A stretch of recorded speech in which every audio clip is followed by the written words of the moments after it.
from the beginning. But there is more. Read Red Dragon, the riveting novel that introduced Dr. Lecter to the world. Meet Hannibal as he first appeared in Red Dragon, now a Dell paperback. And watch for the paperback release of Hannibal, on sale May 23rd. Keeping the conversation going for 40 years. Thanks for being a part of it. Talk Radio 790, KABC. With Mr. KABC taking your phone calls till 10 o'clock tonight. We'll have another hour. If you'd like to take part, you'd like to ask Mr. KABC. Our toll-free number is 800-222-KABC. Can we squeeze one in really quickly? Let's try you very quickly. You're on with Mr. KABC. Good evening. Hi, Mr. KABC. Hi, on a car phone quick. It's been over a month since my last call. I have a question, like confessional. and a comment. Yeah. Okay, just go to the question first because we don't have much time. Okay, how can you be sure that you're better than most? And your answer to your two-dimensional question is dream. And the comment is Cassidy is one-dimensional. Thank you. All right. Can I hang up on myself? Yeah, you do that, sir. Go ahead. All right. Bye-bye. Yeah, a dream would not be two-dimensional because it's not something you can hold in your hand. That doesn't count. And Cassidy is one. Cassidy being the child of Kathy Lee. And what was the third thing? What was the other thing he said? Dreams. Oh, how do I know I'm better than most? Not as good as some? I think with a great deal of confidence I can make that statement. All right, I'll be back for another hour here to take your phone calls at 800-222-KABC. Stick with me right here on Talk Radio 790 KABC.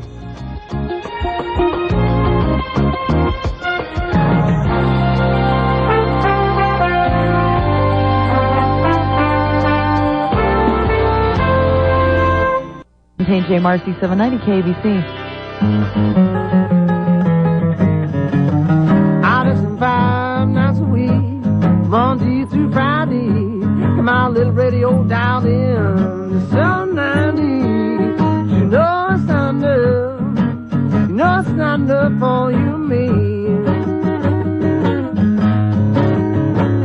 I need my fortified and concentrated, undiluted full stream at the KABC. At 5 minutes after 9 o'clock, this is Talk Radio 790 KABC. It is Mr. KABC here every weeknight from 7 to 10, taking your phone calls without guest topics, screeners, goofy sound effects, pre-recorded comedy, scripts, planted callers, or contrived viewpoints, armed only with the microphones of the mighty American Broadcasting Company.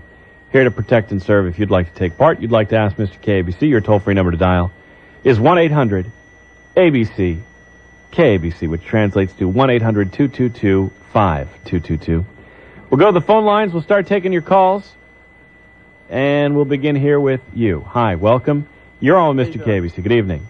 My name is Ron. I'm a general manager of a major restaurant chain, and you had a caller about 15 minutes ago that talked about fielding complaints for restaurants. Yes. And I'd like to say that it's a really touchy subject with me. I noticed that 9 times out of 10 in my restaurant, and as I said, it was a major chain, 9 times out of 10, if the manager goes to the table, if there's a complaint, I take a knee, look them in the eye, tell them, look, we screwed up, we're really sorry. Right. We'd like to make it better for you. 9 times out of 10, that's enough. We don't Absolutely. have to buy anything from them. I'm sorry, what? I know, I totally agree with you. I'm sure that's the case. And, the funny thing is that that 1 time out of 10, it's those people that are out there that really don't understand what we're up against in the business, and they're trying to take advantage of us. You feel that way? I think there is a certain percentage that is trying to take advantage of it. Like they what for nothing. Give me the example of someone who wanted something for nothing. What did they ask for?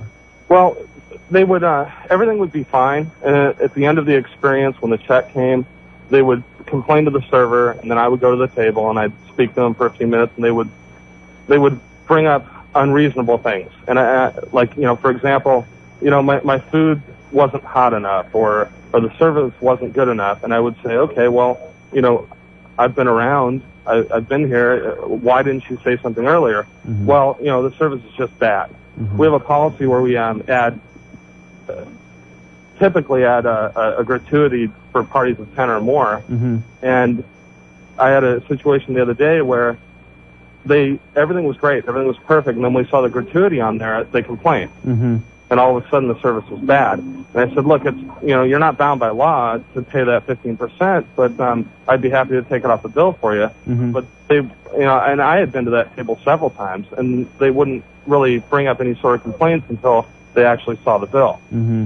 So, but for the most part, everything goes really well.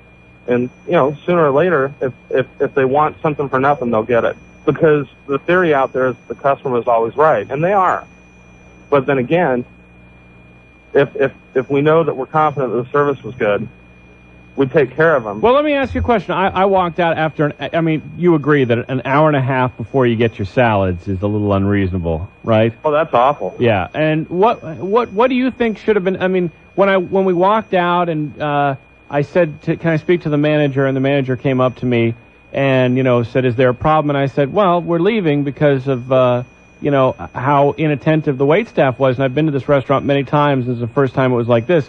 And the guy said, well, my name is, and he gave me his name, and he said, next time you come in, I'll take care of you. That was all he offered. I don't know. I wouldn't have let someone get out of my restaurant knowing the bad experience that they had legitimately without getting their phone number, without thinking of something to, call them up and say. Well, that's what I do. And in fact, my goal is not to let anybody leave without taking care of them. If it means that I have to comp the whole bill, I'll do it. Right. But my point is, most of the time, it doesn't take that. Most of the time, all it takes is for me to go to the table and be sympathetic. Right. And usually, in cases like that, they won't leave asking for anything. Right. Hey, thanks for. I wasn't looking for. Believe me, I wasn't looking for any freebies. I was looking to get my dinner on my table in a reasonable period of time. But there are people out there that are looking for freebies. But most of the time, and I try to teach my assistant managers this, that look, if you just go to the table and be sympathetic, talk to them, they just want to be heard. Right. Most people just want to be heard. Right. All right, sir. We're on the same page. I appreciate the call. Thank you. Thanks. Bye-bye. Hi, welcome. You're on Mr. KABC. Me? Yes? Okay, I think this, I'm sorry to keep this customer service thing going on, but I think that the workers deserve a little bit of sympathy here because, they work really hard. I think it's turning into chaos now. Several years ago, they had a deal at Del Taco where if you didn't get your meal within a minute, you'd get it for free. It turned into chaos because everyone was getting free meals. And I think that these people deserve a little bit more sympathy. But I read something in Newsweek about how at McDonald's someone ordered a vanilla shake and that they came back because it was watery and the people beat them up or something, the workers.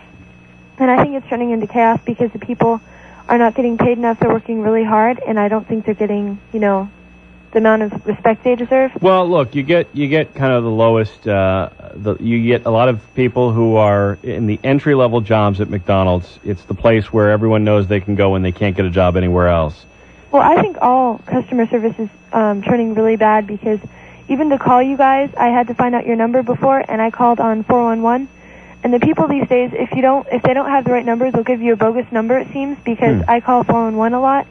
And they give me bogus numbers all the time. Considering how expensive it is to call 411, what is it now? 75 or 95 cents, depending on which phone company. I mean, I'm with you on this. I think it's lousy, and again, there's an example where the phone companies have a monopoly, and they believe that they can treat customers badly. Because what are you going to do? I know, you can't do anything over the phone. Yeah. And it's ridiculous to order anything online these days, too. Well, I actually have pretty good experiences ordering things online. Have you? Yeah. Yeah. I try to order out of magazines. I heard you talking about your wife. With the shoes. With the shoes. Yeah. I think people really are just trying to get rid of it and get their money. And I feel a little bit of sympathy for them because obviously they can't get, enough money or, they work very hard, but I still think... I didn't get the sense the person who answered the call, who talked to my wife about the wrong size shoe that was sent, had any sympathy or any interest in doing anything but the minimum job requirement, which is to send out mail her a mailing label so that she doesn't have to pay for shipping back to the company. Yeah, I think that's ridiculous. There's a lot of circumstances these days where people are just lazy. And I call a lot of places, 411, I call several times, and they just give me bogus numbers these days. I called for your line until I heard you announce it on the radio. Couldn't be an easier number, ABC, KABC, 800. Yeah, it's very simple. I heard it, and I just decided to dial that. They give me something like 840 something. They gave me... well, that's probably a business line. Oh, really? Okay. Yeah. All right, ma'am. I appreciate the call. Okay. okay. I just think people deserve a bit more sympathy, but a lot of people are just getting lazy and chaotic. Well, who are you sympathetic toward, the worker or toward the customer? The customer. I heard about 3 workers beating up a customer because they complained about their milkshake. Right. I read that in the Newsweek. Yeah. So it's getting kind of ridiculous, but I'm sure people have been saying that for a long time, as you said. Yeah. All right, thanks for the call. Okay, have a nice day. You too. Bye-bye. Hi, welcome. You're on with Mr. KBC. Hello. Hi. Yes, hi. Another Mr. KBC I Vixen. in, and I love hearing your show. Thank you. I just really think you're great. I just wanted to say that there's been a couple of times, more than a couple of times, where as a single person I've gone into a restaurant, and it's like I'm invisible. And I've sat there many times just like watching people get served before me. What do you do? Well, one time it was at a restaurant right on Wilshire Boulevard, right near the museum. Mm-hmm. I won't say the restaurant, but I waited like an hour to be served, and I went up to the manager. Wow, an hour. Yeah. You really were invisible. I really was. Yeah. And, I mean, I was right out there, too, and I was like, what is this? And I went to the manager afterwards, and they did say the next time you come in, we will give you... I wonder how many people actually take them up on those offers. I did. It You was did? a prime rib. Uh-huh. And I made sure that it was a good one, too, because that's what I ordered, and Right. and when I finally got it, it was awful. What do you think the problem was? Just lack of awareness and courtesy, honestly. I don't think they were understaffed. I think they were just completely unaware. I mean, they're just... Look, I know we could take calls day and night here for the next millennium from people who've had bad customer service, because it's obviously a problem. But I'm actually more interested in places where you get good service. Well, you know, I have been to some fantastic places, but I'll tell you, I just wanted to mention that because it's like if you're a single person, a lot of times they don't see you. Yeah. I mean, I've watched people get served before me. And it's really uncomfortable to confront people about the fact that you're not getting good service, because you always feel like, what are they going to do, spit in my food? Right?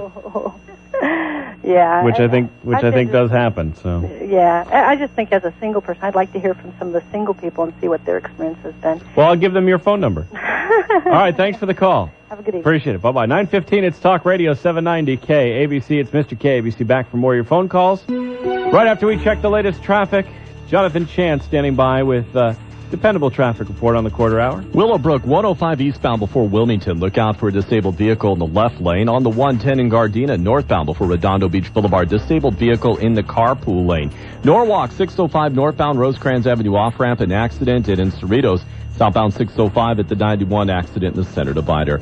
With Mr. KABC, coincidentally, taking your phone calls till 10 o'clock tonight. 800-222-KABC is your toll-free number to dial. It's 800-ABC-KABC. Let's finish off calls here with you. Hi, welcome. You're on with Mr. KABC. Me? Yeah. Oh, hey. Hi, on a car phone? Actually, no, mobile. You're not mobile. Oh, like cordless. All right. I called you a while ago about the kid that was stalked by the neighbor. Kid that was stalked by the neighbor? It was in the Orange County Register. And it was in Costa Mesa, and I was a mom from Costa Mesa with a kid the same age. He thought it was me, but it wasn't. Do you remember? I don't. Well, evidently, I pretty much went off. I was very upset that day. Yes? I got a few phone calls from friends saying, were you just on the radio? But my son and I were walking home from school today, and he said that his teacher told him that a young kid, about 17, 18 years old, took off all of his clothes right in the middle of the street, right in front of him, here in my neighborhood. Wait, your son said that a teacher told your son... The class, that this happened in your neighborhood. Some other kid took off his clothes in the middle of the neighborhood. Yeah, okay. Like a young teenager, like 18, 19, 20-year-old. All right. So, but anyway, getting back to the original story. Yes. The guy that was stalking this young kid was the son of a neighbor or somebody. All right. That was back in my old neighborhood where I was stalked as a kindergartner. And I went home and told my mother. By stalked, she didn't believe me. By stalked, what do you mean? Followed home from school. Okay. But back then, there was people around the street that would be out watering their lawn. Now it's not like that. Right. So, anyway, That was the last time I called you. I wanted to tell you about the service thing. Okay. Why am I having trouble understanding you tonight? I don't know. I don't know. Okay. Usually I'm very articulate. You're not inarticulate. It's just I'm not quite sure where this call is going, I suppose. Okay. Well, where is this call going? Actually, I was just reminding you about the last time I called. All right. Anyway, the next time you get bad service, especially in a restaurant, just explain to the guy or girl that to ensure proper service is where the word tip comes from. Mm-hmm. And you think they'll get the drift? They'll get the drift. Mm-hmm. Either they get the drift or you walk out. Okay. Stiff them, pay them like $1 or it should have been $15. Mm-hmm. I'm an old waitress and I tip heavy. And I'm also very understanding. If a woman or a man is like really extremely busy, I will totally understand and I will be patient. Rudeness, I do not even ever tolerate whatsoever. Okay. I got you. I appreciate the call. Okay. Thanks. Bye. Bye-bye. Hi, welcome. You're on Mr. KABC. Hi, Mr. KABC. Welcome another Mr. KABC Vixen. Absolutely. Thank you, ma'am. Guess what? I'm a customer service representative for the gas company. Oh, really? Yes, I am. You guys are great. To tell you thank you for acknowledging our good service. Yeah, why? But see, this is the question that I always am curious about. Why is it that the gas company figured it out and none of the other utilities seem to understand? You know, you'd have to work for one of the other utilities. I'm really not qualified. Well, why are people generally happier working for the gas company? What are they doing right? You know, they just won't tolerate rudeness, like the caller before me said. They don't tolerate rudeness. So let's say CSRs are well trained. Let's say you were rude to me and I called and complained about you. What would happen? Oh, I'd be in a lot of trouble. Don't do that. Well, I mean, what would happen? What they do, all of our phone calls are recorded. So if you get that service and you call back and say, you know, I was really unhappy with the way I was treated when I called, they pull the call, they listen to the call, and if the customer service rep was rude to you, they address it right there on the spot. And it all depends on how rude he or she was, what'll happen. But it's just, rudeness is just something they don't tolerate. And we really do try and be really nice. It's a good company to work for. It's a great company to work for. And they just make sure that you're well paid, you're well trained, and it shows. But I'm going to work tomorrow. I'm giving a big presentation at work tomorrow, and I'm going to mention that you talked about us on your show. Yeah, please do, because I think people generally, you're only noteworthy when you make a mistake. And the gas company, look, if I said that the gas company was great, that they're the one company that you scratch your head and say, why do they get it and none of the other utilities seem to have the same kind of quality customer care, I would be flooded with calls if it weren't true. You know? Right. I mean, you can't make a statement like that, and unless everyone agrees. I was so excited when I heard you say that. I had to run an errand. I ran back home to call you. And can you give me a tape of that? It was 8:30, right before the 8:30 break. And I'll play it for my boss and some of our coworkers tomorrow at the meeting. Well, how am I going to get you a tape by tomorrow morning? You don't have to get it by tomorrow morning. I'll play it at the next meeting. I don't know. I'm just so excited that you recognized it. Well, I've had always a good experience with the gas company. It's one of the few, it's the only utility that I have a good experience with. Well, thank you very much. Well, thanks for the call. And maybe I can listen to you over the internet again. Can I hear it again that way? No, you wouldn't. No, we don't archive the broadcasts. Oh, darn. But you know what? Yeah, leave a message on the Mr. KABC hotline. It's the Minion Support Hotline. It's area code 213-368-6787, and we'll see if I can't get your tape. 368-6787? Right. Okay, thanks a lot, Mr. KABC. Thanks for the call. Appreciate it. I love your show. Thank you, ma'am. Bye-bye. Hi, welcome. You're on Mr. KABC. Hello, Mr. KABC. Hi. Hi. Who do you think gives the worst customer service as far as utilities? The phone company. Phone company, right? Yeah. Because they keep you on hold for about 45 minutes, and then they want to sell you something, right? No, I haven't noticed them trying to sell me anything, but... They always want to sell you a phone. They always want to sell you internet. They always want to do something. I haven't found that. Well, we're probably talking about two different phone companies, because in Southern California, you're either a GTE customer or a Pacific Bell customer. And by the way, I think GTE is far worse than Pacific Bell. So even though I'm kind of painting them both with the broad the broad brush, I would say Pacific Bell does a better job than GTE. So are we sticking to customer service questions, or can I ask another question? Well, no, there are no topics on this show. What do you think about the Philadelphia project? Philadelphia experiment? How about for the invention of the nuclear weapons? No, it was supposed to be some naval ship that disappeared and reappeared and all that. Are you familiar with I'm not. The Philadelphia... I've heard the name, Philadelphia experiment? Yes. I've heard the name, I don't really know much about it. Okay, Mr. KABC, Yeah. can I hang up on myself? Yeah, you sure can. Right. Thanks for the call. I thought he was asking about the Manhattan Project, but he just didn't get the city right. Hi, you're on with Mr. KABC. Hi, Mr. KBC. Yes, another Mr. Hi, KBC. how are you? Vixen. Welcome, ma'am. I'm suffering right now. From? And that's with Pac Bell. Uh-huh. I decided to get the DSL. Oh, yeah. And They do, let me tell you something.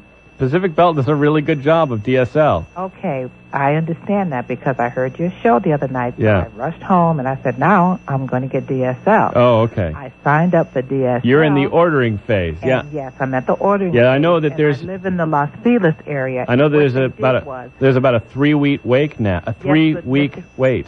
Okay, but Yeah. guess what they did? What? They turned off my internet. That's why you haven't received any email from me before they put on the DSL. Now, that doesn't make sense. That doesn't make Very sense. upset. Yeah. And I called them today, and I thought I'd come home tonight and I would have my internet service, and I don't. So I'll call again tomorrow. You mean your dial-up internet service? My dial-up, right. Yeah. They disconnected because I had That's two weird. phone lines in my house. Uh-huh. And because I email you from work sometimes and do? at home. All right. And I just can't go on the internet now. And I was on the phone with about 20 minutes this morning before I went to work. About 25 minutes I waited on the line. Yeah, it's bad. It's bad. And I was polite because I'm in customer service. Uh-huh. I didn't want to go off on the lady. I tried to understand. Right. And, so I'm going to try it again. But at any rate, I'm really excited about getting it, but I do not like being without my internet service. Understood. Okay. So Don't mess with the lady's internet. Okay, well, I'll email you when I finally get it, okay? Yeah, do that. Thanks for the call. All right, bye. Bye-bye now. Hi, welcome. You're on with Mr. KBC. Hi, me? Yes, another Mr. KBC Vixen on a car phone. Oh, hi, yeah. I want to tell you and your listeners a great place to eat with wonderful service. All right. It's the Edwards Steakhouse. Oh, yeah, I know those places. Yeah, on Flair Drive near Rosemead. Oh, maybe And I'm thinking of a different place. No, and I went there to eat lunch, be left alone. I was put in a corner. You talking about like in South Pasadena? No, you're thinking of Monty's or something like You're that. right, that is what I'm thinking of, is No, Monty's. Flair Drive where they have all the tax offices and so forth. What city? Like Rosemead. It's on. It parallels the 10 freeway. Okay. Across from Bally's and by Rosemead. All right. And it's beautiful. It's set in old-timey things and... Suddenly it's Mario and Amy on the broadcast tonight. Yeah, okay, very good. Well, that's... excellent service. Tell me, it's a steakhouse called what again? Edwards. Edwards Steakhouse. Oh, I know the place. Right, yeah, right off the 10. You can see it from the freeway. Right, and they put me in a corner. I said, oh, dear, I'm going to have terrible service. I had excellent service. Oh, okay, yeah, that's a big place. Right. And they got a big marquee out in front and just a lot of fun to be there. good prices? Excellent prices. Okay, thanks for the recommendation. And love your show. Appreciate it. Bye. Bye-bye. Instead of focusing on the bad, which is obviously the easier thing to do, if you get great service somewhere, I'd rather hear about that. It doesn't necessarily have to be a restaurant. I mean, we talked about the gas company. 800-222-KABC, back for more of your calls after we check the latest news, where Fontaine J. Marcy stands by with local news first. Theoretically, anyway. Usually. Most of the time. She's there. Yeah, all right. The AC, it's Wednesday, so I get to be slow. Okay. It's, that's what people Hump do on day. Wednesdays. Yeah. Right. The ACLU's filed a class action suit over the deteriorating condition of California's public schools, charging, among other things, that the bare minimum standards for education are being ignored. The ACLU said they would continue to challenge the systematic deprivation of students' educational opportunities. By the time your child reaches age 18, there's a 1 in 4 chance they'll witness or fall victim to violence. Now there's an initiative designed to reverse the trend called Safe from the Start. The program kicks off officially locally at the Century Plaza, where actor-activist Rob Reiner paints this picture. That justice does not start in the electric chair, it starts in the high chair. And that is is a critical thing to understand, that we can actually change social outcomes and change a child's ability to learn. Reiner says Safe from the Start will target kids before violence has negatively impacted their lives in an attempt to break society's dysfunctional cycle. In L.A., Pat Brogan, 790 KABC. And from the files, a couple of do-it-yourself exterminators in Minnesota got more than they bargained for when they were piping propane gas into gopher holes. Their exterminating experiment started a wildfire instead of their original goal of killing gophers. The fire destroyed 4 houses and a mobile home. Both of the mad scientists are now charged with negligence. They're also facing fines and jail time. KBC News Time 9:32. Here's the ABC 7 Dallas Rain. New procedure for detecting breast cancer, less invasive, less uncomfortable. The new and improved mammatome biopsy, now available in fewer than a dozen hospitals, does not require uncomfortable compression of the breast, requires an incision only a 1/4 inch long. The entire procedure takes only about 20 minutes. Politics, Nancy Reagan has endorsed Governor George Bush for president, calling him a candidate Ronnie would be proud of.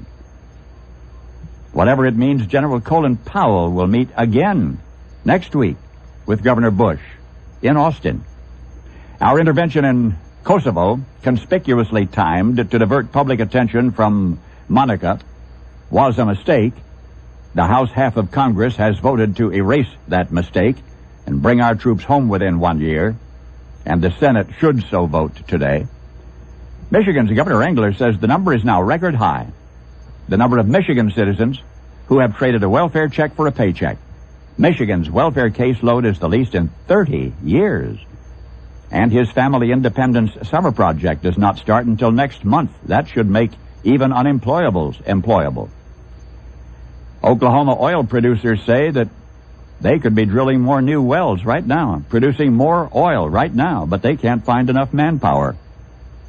One producer waits outside prison gates, recruiting workers. Tuesday, Alan Greenspan increased interest rates again, a double dose this time, and Wednesday the stock market went down. But Argus Hamilton says not to worry. Hamilton says it is a controlled burn. Any male American boy, when he reaches the age of 18, must register for the draft within 30 days or else.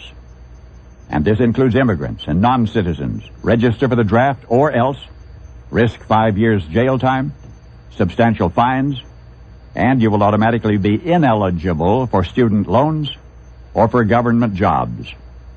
Now, if this regimentation of our population was once upon a time justified by the threat of war, the maintenance of 4,000 draft boards and their personnel and all that costly record-keeping would now seem a further abdication of freedom and a foolish waste of money.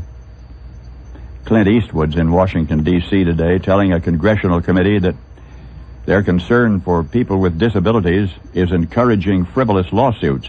His hotel in Carmel has been sued for not accommodating the disabled. He says property owners should be allowed more time to make modifications. Eastwood says that he and other small businessmen are being preyed upon by money-seeking lawyers. Says that he's fighting for the small business owners who want to, but can't afford to. New York, you can get on the internet now, click onto restaurant information, and discover which ones of New York City's 18,000 restaurants, which ones have mice. Page 2.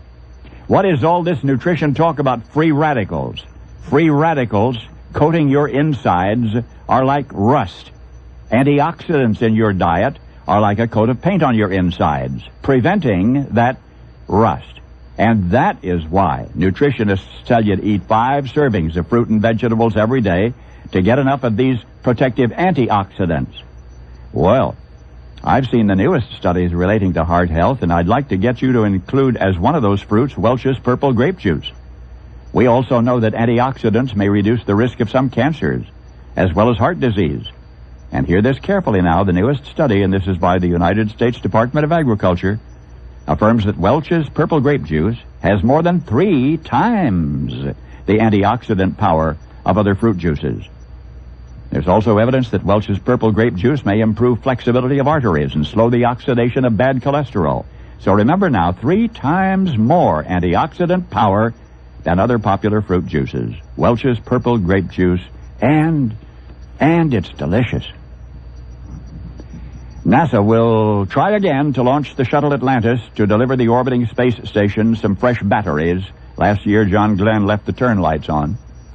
Winter's last gasp has dumped snow on Colorado and Wyoming, snapping tree limbs, closing roads. More than enough rain is flooding Midwest rivers. A twister has carried away farmsteads in western Nebraska, farm equipment, livestock, vehicles, buildings.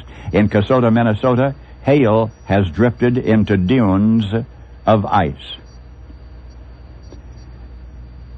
You better sit down for this. 4,000 Chicago students in grammar school. That's 15 years old and younger. 4,000 grammar school students in Chicago have dropped out pregnant. British Airways turboprop, 48 people aboard, flying Manchester to Belfast when pilot Captain Nick Davies lowered the landing gear for an interim stop in Liverpool. But only half of the landing gear locked in place. The port undercarriage was still retracted. Now what? When all backup procedures had been exhausted and the landing gear was still half up and half down, Captain Davies went on the intercom, told his passengers that he was going to have to circle Liverpool until his fuel was exhausted. It might take 5 hours, so the passengers should make themselves as comfortable as possible. He suggested more tea, no booze, please. He offered to buy all of the passengers a drink at the airport bar later. So, at 5,000 feet, the plane began circling, burning off fuel, and the captain kept his and everybody's spirits up with such remarks as, passengers on the left side of the circling plane will recognize Liverpool down there. Again and again. Together, all aboard enjoyed sunset over the Welsh coast. Stewardesses served round after round of tea and coffee and scones and strawberry jam and clotted cream. With the PA microphone turned off, Captain Davies and his co-pilot Alistair Gilbert considered how the aircraft was likely to behave on touchdown. They rehearsed procedures. And while no training in the world can prepare you totally for such a situation, when the fuel aboard became marginal, Captain Davies radioed the tower for clearance to land. Flight 7787 with fire crews and paramedics standing by came over the fence, barely above stall, flared out slowly, port wing aileron a fingertip full, then touchdown, hold that left wing up, hold it off as long as possible, kill the engines, choke the fuel, and with sparks flying even from the foamed runway, Flight 7787 skidded to a wheelie stop with nothing more than a scraped wing.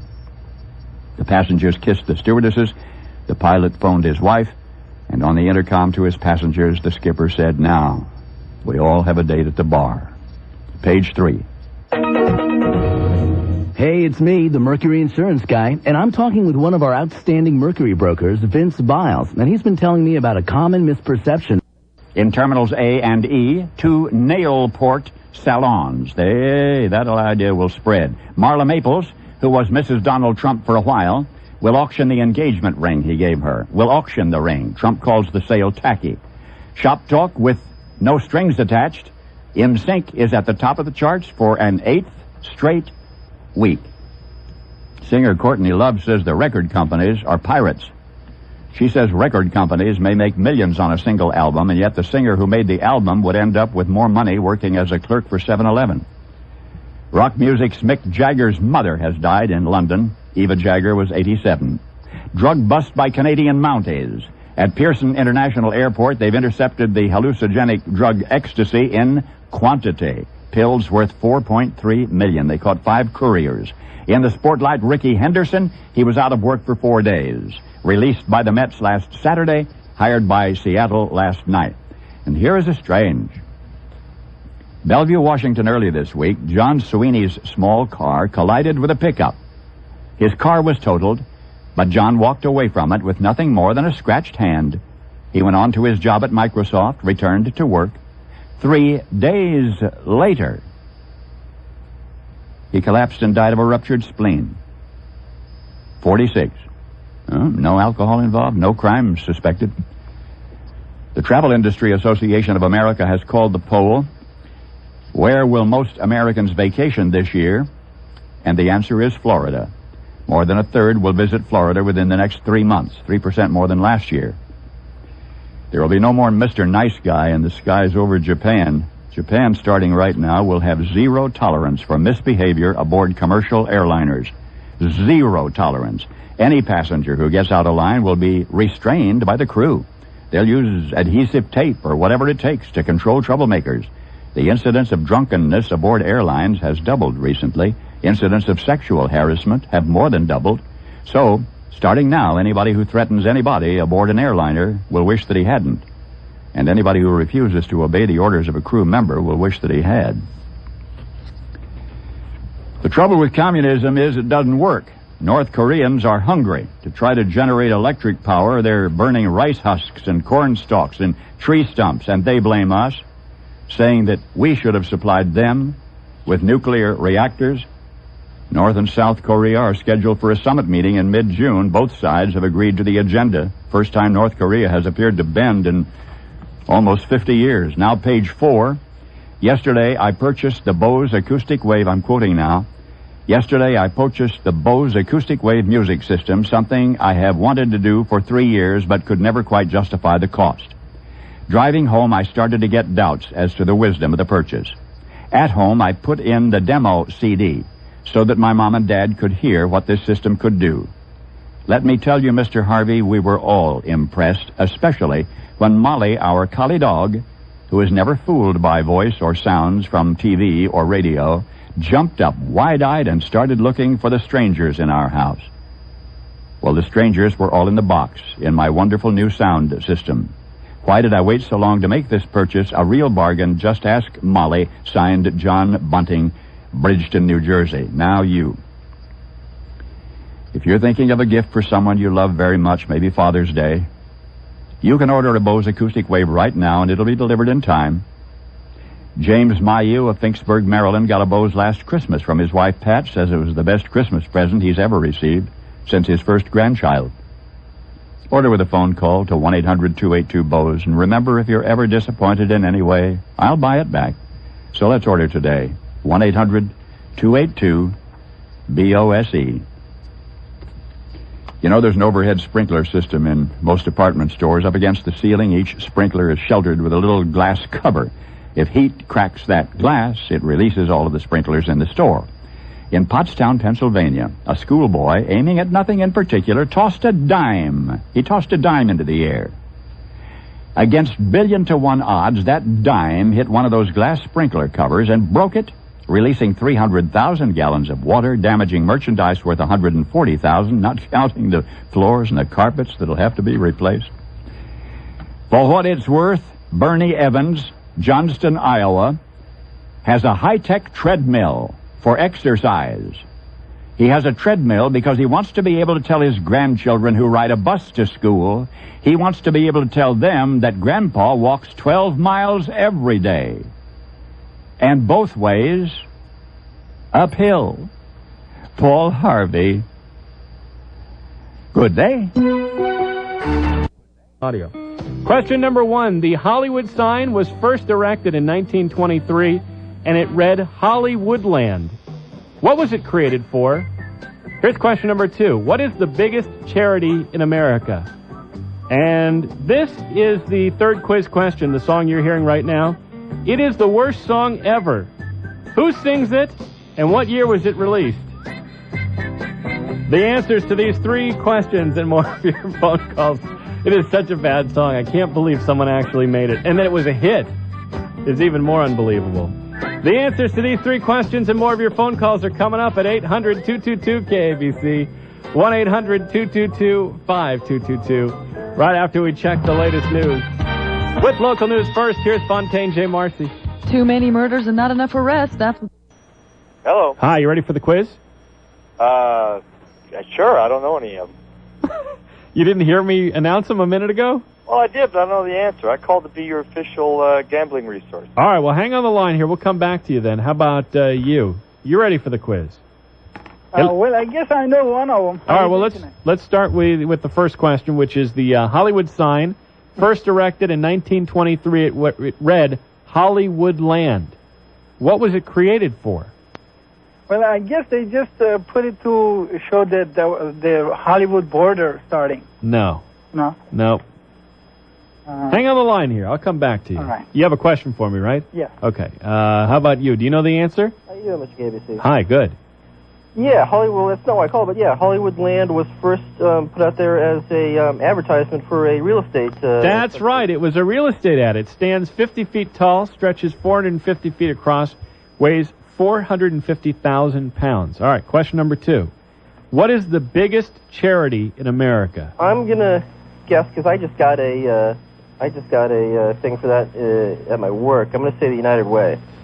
Wow, that's a really good answer, but it's actually not. No, because the United Way isn't a single charity. Right, but that's why I figured it'd be the answer. You know, pretty insidious, if you ask me. Yeah, maybe. Boy, that's a really good answer. Maybe But I mean, it's a single entity with that kind of fronts for a bunch of charities. right. Right. That'd be number one. But. Right. It may be. It may. If you look at it in those terms, it might be because it is. It's kind of like a mutual fund for charities. They seem to get the hooks in you through your employers. Yes. Because I always get their. They want to do direct payroll deductions like your I Social always get Security. at work. Exactly. Direct payroll deduction. Yeah, they guilt you into it. I'm not a big supporter of the United Way. No, but me either. I'm sure they do a lot of good work, but I just don't like their business practices. A lot of employers seem to have incentives too. With those guys. I don't know how they do that.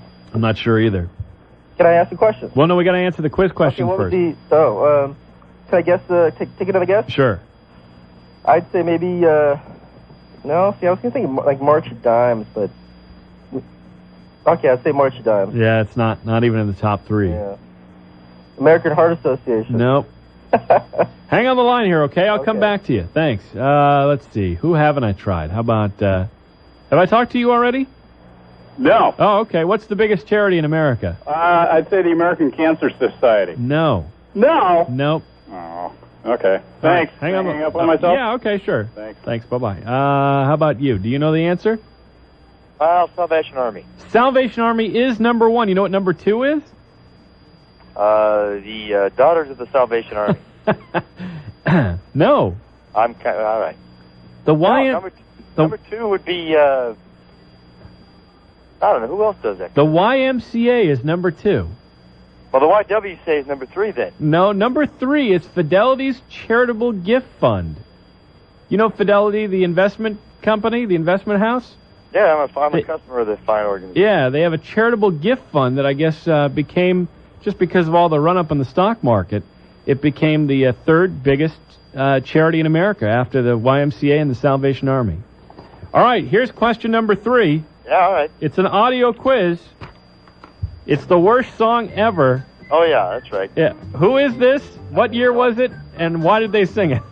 Do you know the answer? Idea. No idea. You don't know that? You don't know the song even? I know the song. What's the song? It's Winchester Cathedral. Yeah, okay. You don't know the band? No. Early 60s. Actually, no, you're wrong. It's not early 60s. Oh, all right. Do you have any idea what the song's about? No, I don't. Does anyone know what the song is about? Does the band who sings it know what it's about? It's one of those horse with no name songs. Oh man, it's just horrifying. It's just everything about this song it's like fingernails on a chalkboard for me. Stop playing it. I know, please stop playing it. It was actually 1966, and the band was the New Vaudeville Band. You have all their albums, right, sir? I could have had a list of 1,000 names and not come up with that one. Yeah, I don't think anyone knows the band that sings it, but the Winchester Cathedral, 1966, by the New Vaudeville Band, and all I know is that... The question is whether they were an improvement on the old Vaudeville Band. Yeah, that is a good question. Yeah. And does anyone own this? Does anyone own the New Vaudeville Band's album, which the song comes from? I think the album title was Winchester Cathedral, and this was the title track. Hello?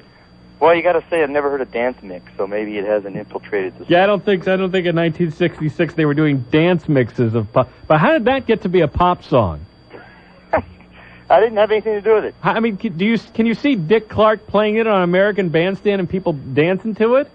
No, you can't dance to that. I don't know why this song makes me completely insane, but the song Winchester and the whole thing. Winchester Cathedral. Oh, that's a beautiful singing voice you have, sir. Like you're singing on a megaphone. You're bringing me down. You stood and you watched as. That's just horrible. This is the masochistic streak in you, Mr. I know. I can't take it any much longer, but all right. All right. You have a question for me? Yeah, well, I had the gambling information. Oh, okay. Well, you know, hang on a second. Let me bring you on. All right. And another guy. Was he line 5? Was this my other gambling guy? No. No, not you. How about, was it you that was It was me. No, not the gambling guy. You're not the gambling. All right, hang on, caller. There was another gambling guy. Hello? I'm another gambling guy. Twice. You wait a second. Hold on, line 1, the guy who was just answering the quiz questions. Are you the other gambling guy? No, I'm the same guy. You, stand by. All right. I'm talking to line 3 now.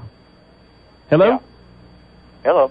There's another guy on the line. We got Hello. Yeah, that's you, sir. I'm another gambling. You're okay. I knew I had 2 gambling guys. Let me bring the 2 of you on. Okay. And then so we can be certain to get the correct information because we'll have 2 sources. Oh, so yeah. what is this?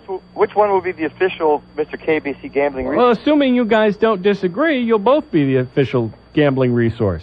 All right. So why is this plus 550 minus 800? What's that about? You want to go first? If you want to bet on the Lakers, you bet $8 to win $1. That's why it's minus 800. You bet 800 to win 100. So why don't they just say that's 8-to-1 odds? Okay, it's 8-to-1 odds if you bet on the Lakers, but if you bet the other way on the Pacers, you bet $1, you get $5.50. So you bet $100, you win $5.50. And the difference, of course, is for the bookies. Oh, I see. The plus 550 is you bet $1, you get $5.50. Right. The minus 800 is you bet $8 and you get $1. Right. Now that's a big spread, 800 to 550. In fact, it's changed 800 to 600 right now. But normally in a baseball. Wait. It's still negative 800 to positive 560. Right. Or 500. So it's still a big spread. Huge. Yeah. Well, because take a typical baseball game like today, the Yankees might be 140. Well, that means you got to put up 140 to win 100. But you get back 130 if you bet on the other team. You bet 100, you get back 130. So there's only a difference of 10 cents, as we say. Right. All right, what about the other caller? You agree with that? Yeah, that's absolutely right. He's got it right. I just add that on these one-event kind of things, like a boxing match or a series, they usually have larger spreads. It's around 45%. Well, so the smart money would be, since most of these games of late have been, the point spread's been very small. With, for example, yesterday's game, what was it, 3 points, right? It's 5, and today it's 7.5 in the first game of the Lakers. So what you'd be wise to do is take the losing team with points because the spread is so big. Well, that's for the whole series. Oh, that's for the whole that's series. That's who's going to win the series, not the game. Oh, you can There's bet a money line on the game too. Right. What's that like? I haven't looked it up today, but it's probably a lot less than that. So now, are you one of these guys that I can call and you're like a bookie, you're here in town, or do you have to go I'm through... not a bookie. What are you? I'm just a sports enthusiast. I know, but see, this guy is concerned that I'm going to send the feds after him. Listen to the way this guy's talking. I'm not a bookie. It's not like I'm taking bets here or nothing. That's right. Yeah, no. You just happen to know all this stuff for fun. Yeah. Yeah. Hobby. So hobby. So if I wanted to bet, I would call you up, and you would take. No. You get on the internet. Yeah. And you make your bet down in Aruba or somewhere in the Caribbean. Yeah, but how do you know the person you're making the bet with? Would they do it on a Visa card? Yeah, they do. How do you know that the person's going to pay up? You don't. But it's good business. Why wouldn't they? I mean, they're making millions. Why wouldn't they? Because if they have to pay off, they'll all they got to do is not pay off once, and then they're dead. Nobody's going to play with them. But if they've taken in millions of dollars, who needs to pay off? You're gone. I mean, you're a ghost. You're killing the golden goose. But I mean, most people don't bet. It's like saying, why don't they cheat in Vegas? They don't have to. So, but if you want to bet locally with some guy and you don't have access to the internet, how do you find a guy that takes action? Well, it's all networking. You got to get referrals. Yeah, but I mean, I've never met anyone that said, "Here, I can hook you up with someone who will take." I knew a guy that ran a deli once. Yeah. Yeah. So you asked the guy at the deli? Yeah, you go down to the racetrack. I mean, there's no like if I wanted to get you go to a ball game, you ask them where you find people that made a bet, and you ask them how they made it. How did the two of you bet? Well, I don't bet sports actually. Oh, come on! What do you? I don't. You guys, it's not like we're tracing the call. What do you mean you don't bet sports? No, I don't bet sports. Why would you care about all this stuff? Why would you care about point spreads and? Well, Mr. KABC, just like you, I know the answers to things I don't care about. Well. See that? That's good. How about the other guy? How about the bookie? What about you? I use the internet. You do it over the internet? Yeah. And you place other people's bets, or you just your own? No. That's illegal. You would never break the law, would you, sir? Heck no. Well, what did people do 5 years ago? You had to go to the deli guy? You had to go to the you're having a sandwich in the deli, and the guy that's cutting the meat for you says, "Hey, I won $300 yesterday." Oh, really? Where did you make your bet? Well, I know a guy, Well, who's of the places that take these bets offshore in Aruba? Yeah. What are the biggies in the Is there a Las Vegas of offshore gambling on the internet? Is there a Well, I don't know. They're pretty well spread out. I know some that are in South Africa, Australia, because I have made wagers on like video poker. Yeah, how'd you make out on that? Well, I haven't done too well, but my friend just got a check for $20,000. Wow. And gambling what? What was his wager? That was video poker. It was over the course of a couple of weeks. Right. Yeah, I know there was a story in one of the men's magazines. I think it was Esquire, talking about these guys that are running these offshore gambling casinos. And they're like 24-year-old guys, and they're making $500,000, $600,000, $700,000 a month.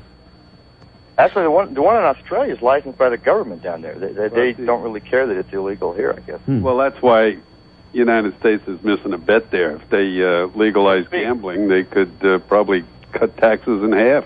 Yeah. Get enough income from that, right? All right, gentlemen. Thank you very much for your information. No problem. I appreciate it. Call me if you need a bet. How did I know? All right, thanks for the call. Bye-bye. Coming up to 8:48, Talk Radio 790 KABC. Back for more after this. Good evening. I'm John of the Chance on the KABC Traffic Watch. South Los Angeles Harbor Freeway northbound before El Segundo Boulevard. Look out for an injury accident involving four. Hi. Welcome. You're on, Mr. KABC. Hello. Yep, you're on, sir. It's me? Oh. Yep. Hey, I want to thank you for playing that song. You enjoyed that? Yes, I do. In fact, I had that album when I was when I was a kid. Yeah. What happened to it? One of my favorite songs. What? Now, why? What about it made it your favorite? I liked it. It was cool. But what is the song about? Well, I'm not really into words, but I guess it's about this cathedral was sitting there while his baby left him, and the cathedral stayed there. And that makes sense to you? No, I'm more into the music, the chords. Okay, first of all, tubas do not belong in popular music. Okay, that's rule number one that it breaks. What did you say? What doesn't it? Tubas. Tubas. Yeah. Okay, all right. I don't even know what other instrument. I just know that's the glaringly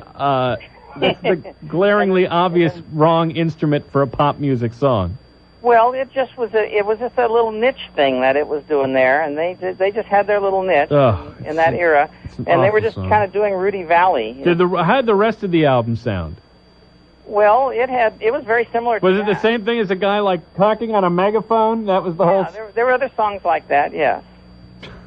Yep, that's what they did. Okay, I'll have to take your word for it. Yeah. All right. It was one of my favorite albums. Well, apparently many others, because it was a big hit in 1966. Yeah, I just brought it up on eBay here to see, and it says you could buy the sheet music for it for $3.79 right now. Ooh, pinch me, I must be dreaming. Yeah. Hey, enjoy your show. Thanks for the call, sir. Bye. How about you? Welcome. You're on, Mr. KABC. How you doing tonight? Better than most, not as good as some. Very good. Listen, a little association trivia. Yep. They are an American band, of course. They are American. Okay. Certainly. And sadly, one of the guys, Brian Cole. I don't see that name here. Brian Cole is the bass, clarinet, and vocals. Yeah. He died of an overdose of drugs many years ago. Yeah. Kind of like around in the early, the late 60s, early 70s. Well, this album was 1968. Okay. was the album the Association Greatest Hits came out in '68. That's right. Now listen, I know you don't do sound effects, but Mr. Sinatra recorded Winchester Cathedral. Did you know that? Sinatra recorded Here it is, right here. Winchester Cathedral, you're bringing me down. God, that's horrible. You stood and you watched as that is a painful song. My baby left town. You could have done something. Hey, you didn't try. All right, it's enough. It's enough. You didn't. You're tainting the memory you're tainting the memory of Frank Sinatra. Hi, welcome. You're on with Mr. KABC. Hello? Hi. Hi. Welcome, sir. Welcome. Good evening. I think I found a song that's even worse than Winchester Cathedral. Yeah, what's that? Afternoon Delight by the Starlight Vocal Band. I don't think so. I think You've got to be kidding me. It's not a great song, but it's a perfectly listenable song. I totally disagree. I think that song, and I agree with you about most things, but boy, we're miles apart on this. You think that song is worse than Winchester Cathedral? Listen to the lyrics. Huh. All right. Thinking of you's working up an appetite? Yeah. Looking forward to a little afternoon delight? Oh, yeah. Come on. No, I'll admit it's kind of smarmy, but it's... Oh, it's worse than smarmy. It's warmed over smarmy. It's terrible. All right. And, they won for Best New Artist in that year on the Grammys. Uh-huh. And never heard from again. That's the curse of the Best New Artist, by the way. Did you know that? I think, them and Nilly Vanilli and a few others. Yeah, that's the kiss of death. If you get in the Grammy Award Best New Artist... EDWARDLGREEN/CCAP.HTM. geocities.com/edwardl.green/CCAP.HTM. It's pretty funny, and it has a history of the Citizens Auxiliary Police with associated links to the New Mexico People's Range Riders and the Western Texas Auxiliary Rangers, and also the Oregon Simulated Police. And we got a very nice email from Admiral Brown from the Oregon Simulated Police. It's very cool, and we appreciate that very much, Ed. You might want to just put my name in there like, I heard about this on the Phil Hendry Show, not like you made it up and you're taking all the credit, and then I get angry, and of course, lawsuits follow, and it gets really ugly. I'm kidding. Can we sue? I haven't copyrighted any of that stuff. I can't. It's kind of like Fraser Smith when he invented Party Animal, and Budweiser stole it. There was nothing he could do about it. All right. That's the baby. Well, some of us are Phil Hendry, some of us are Fraser Smith, and then some of us are originals like Mark McGrath, wherever he is. Okay, 1-800-449. Mark McGrath from Sugar Ray's visiting us. I only mentioned that because he was bothered by half the women on staff here at the Premier Radio Networks. And, that was, it was beautiful, wasn't it? None of those people ever came by my office in the 6 months that I've been here. Not a one of them ever stopped by to say, how you doing, Phil? Can I get you a cup of coffee? Can I scratch your back, Phil? Everything okay with the wife? Never did they even introduce themselves. But I get Mark McGrath from Sugar Ray standing there, being very friendly, gracious, and charming, and handsome as he is. And the whole place, the CEO, Randy Michaels from Cincinnati, Dr. Laura, they all stopped by. Dr. Laura's in the house, by the way, Mark. You want to go down and see her show? Look at him. He's got his hands up over his head going, now that's what I call radio, baby. So the great Joe Escalante is also with us. Joe is with Kung Fu Records. They pressed the Best of the Phil Hendry Show 99 CD gratis, which is the very, very, very generous thing to do. And as a result, we've been able to raise 140 G's, Joe, with the CD this year, man, thanks to you. And now you guys are going out on tour with Pearl Jam? What a liar. Okay, no, I'm kidding. Seriously? Good for you, man. So does that mean, has Eddie Vedder had a bowel movement in the last 2 years? No, when I see him singing, he's like, I want to do it. The veins in his head. That's great. So 133 grand, with the sale of the Best of the Phil Hendry Show 1999 CD. And we can't thank you guys enough. What is this? Joe will provide Eddie bowel movement. What? You better get that stuff typed a little bit faster than that, Schaefer. Otherwise, you're making a lot of people, a lot of good people, a lot of friends of ours look very, very bad. Oh, bowel movement reports. Thank you. And by the way, you spell movement with a T. So I don't know what you're up to over there, but you better get that picture of Gretchen off the console there, because it's obviously very distracting. By the way, Mark McGrath was looking at that and saying, very tasty. Have you got a number? So, all right.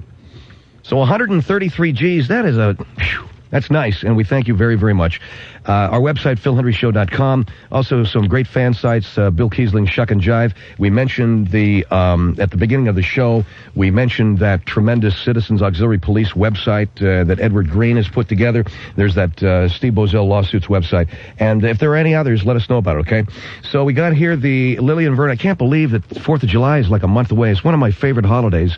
And the Lillian Vernon catalog here has 4th of July ideas, knickknacks, and things. See, people, you know, you buy stuff for Christmas and buy stuff for Easter, but do you make special purchases for the 4th of July? You know, some people are hooked on certain holidays.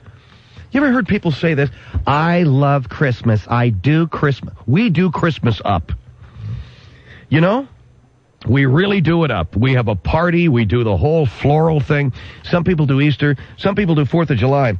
So Melissa brought in her Lillian Vernon catalog that's got 4th of July jazz in it. And there's some really oddball, knick-knacky things. I just had one. It looks like this is called a $1 million how did the fish get inside the pelican sack and aquarium? It's a pelican aquarium. It's a pelican, inside the pelican is a fish. And it's cost like $183. You know, that's either that or do I put the plastic flamingo on my front lawn, you know? See, I never thought I'd do that. My wife does that. She's got plastic flamingos. She has nothing plastic, but she has a stone rabbit.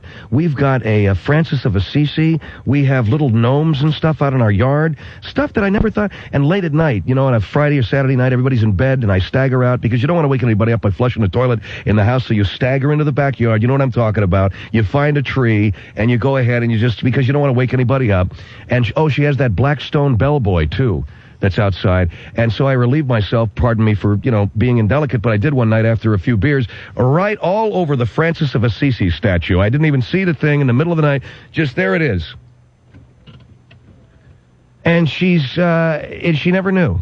You know, look at this. It's stained here. Did we buy it like that? Yeah, I think we did, honey. I think it came like that when we put it in the car. What do you mean bellboy? You mean jockey. Get a load of this. Taylor thinks that you put a bellboy out on your front lawn. It's called a lawn jockey, you knucklehead. Lawn jockeys. Who's got those? I come from Arcadia, which is where Santa Anita Racetrack is, that's all horse country. That's thoroughbred horse racing country, and everybody there is either some way involved in the culture. Either they've lost their job and their home and their family because they were betting at the track too much, or they live on the top of a mountain with a big house because they made a lot of money off of the track, or somewhere in between. They hang out a lot there at the 100-to-1 on Huntington, but whatever they do, they're involved in horse racing, and so even if you work in L.A. or you work in someplace else, you got a lawn jockey on your front lawn. And I haven't been back to Arcadia in a long time. I don't know if you guys out there still have the lawn jockeys, and I don't know if you're letting those peacocks run wild out there from the Arboretum. Did you hear about this, Craig? Where I grew up, there's the L.A. County Arboretum. And this was a place that E.J. Lucky Baldwin, the first guy that settled in Arcadia, had a big pad there. So anyway, they made it into a park, and he brought in peacocks from India at the turn of the century. And the peacocks spawned, and they created other peacocks. Well, now throughout Arcadia, peacocks wander down the street. If you hit one, it's a $1,000 fine. If you nail one with your car. These dumbass birds, they're gorgeous, and they're the dumbest thing you've ever seen. They just walk along with those stupid ass, you know, with the big feathers. You know, the NBC. This is the reason why they use that on NBC, by the way.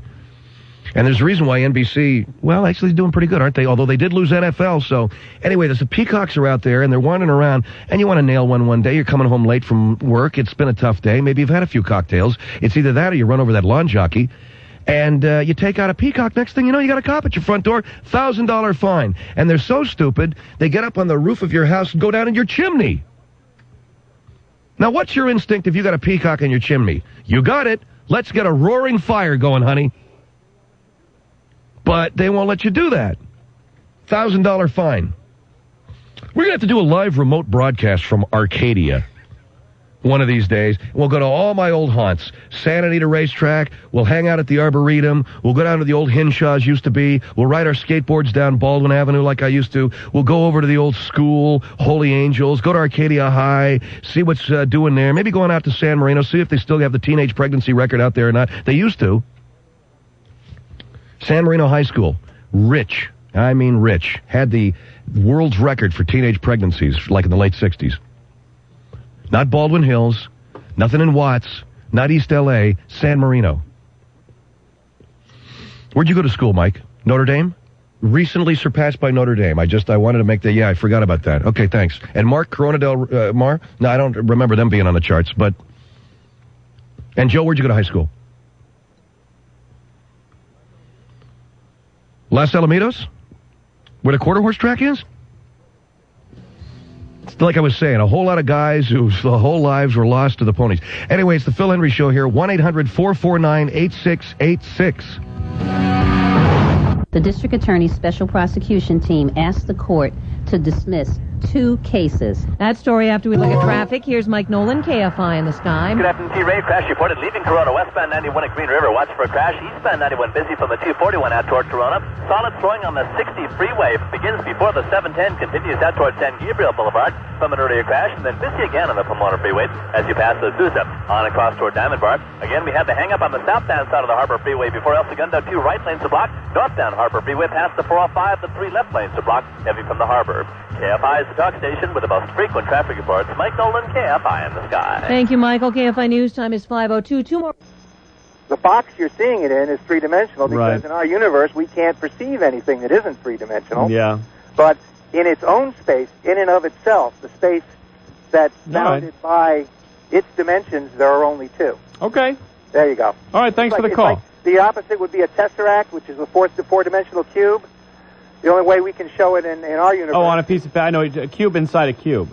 Yeah. With lines. Because with lines. So four of the cubes don't look like cubes. Uh-huh. But they are in 4-dimensional space. So to say it's the backwards way, it's the same thing, but in the opposite direction. All right, sir. Okay. Thanks for the call. Right. Appreciate it. Bye-bye. Hi, welcome. You're on, Mr. KABC. How are you? Better than most, not as good as some. You always say that. Thank you. God bless you. I got a couple of quick questions and then a comment regarding the 2-dimensional thing. Choose your best question first.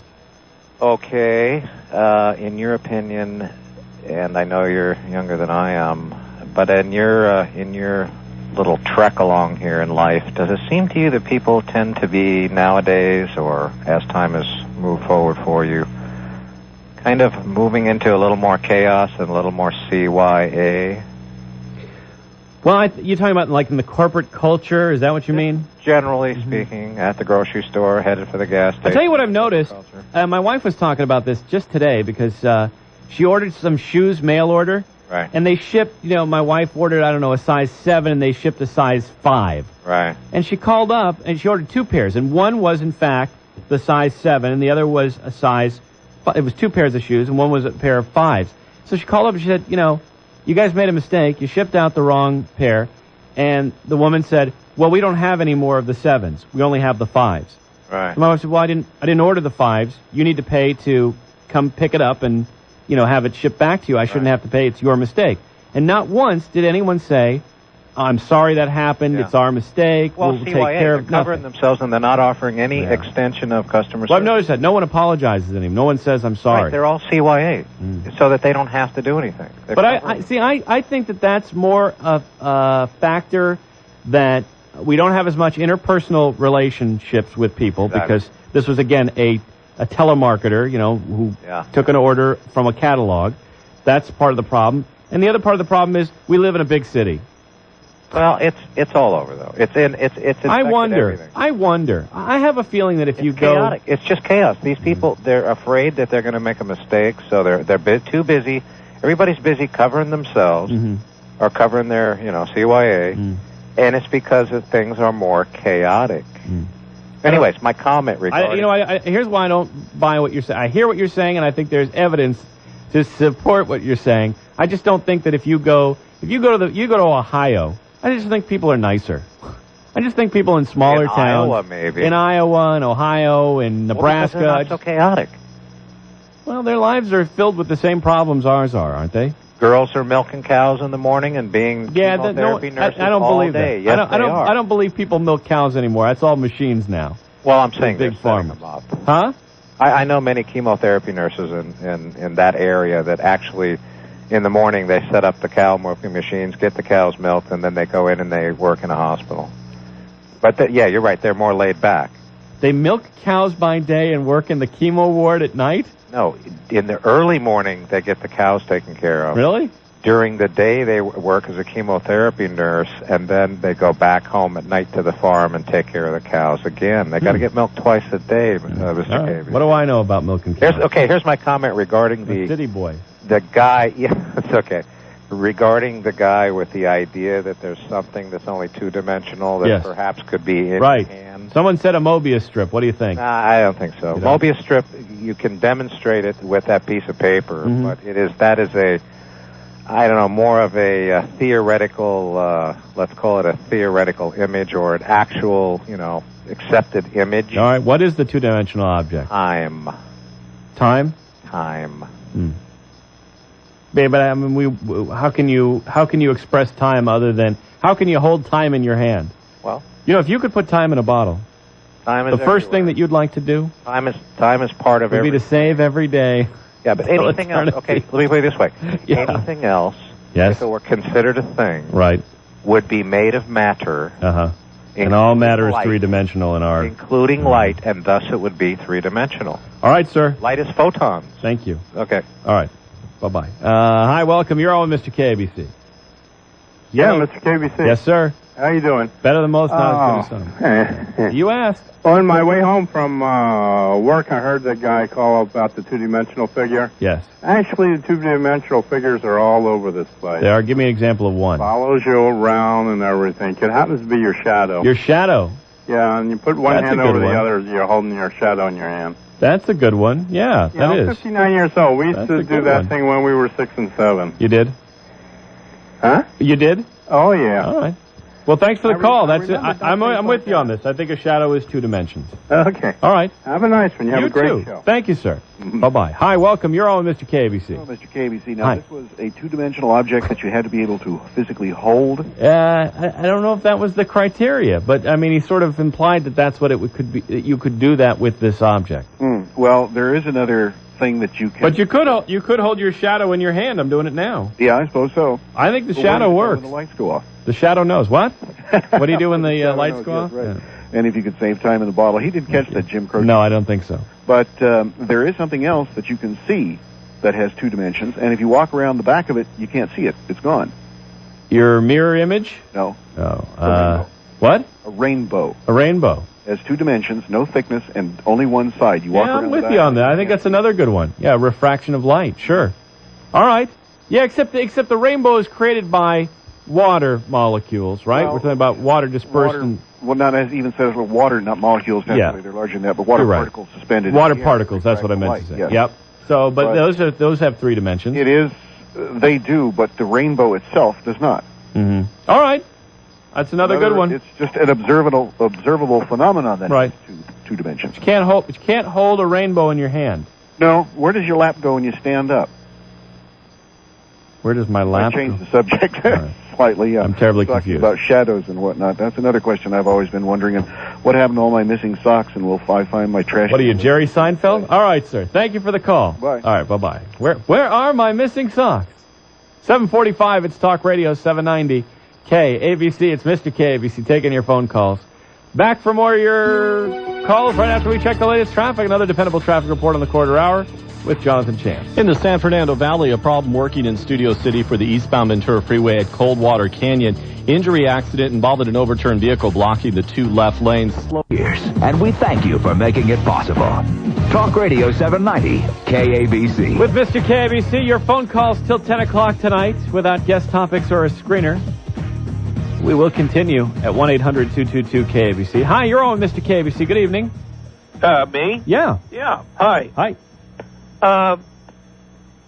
Since you're on a scientific kick tonight, is that right?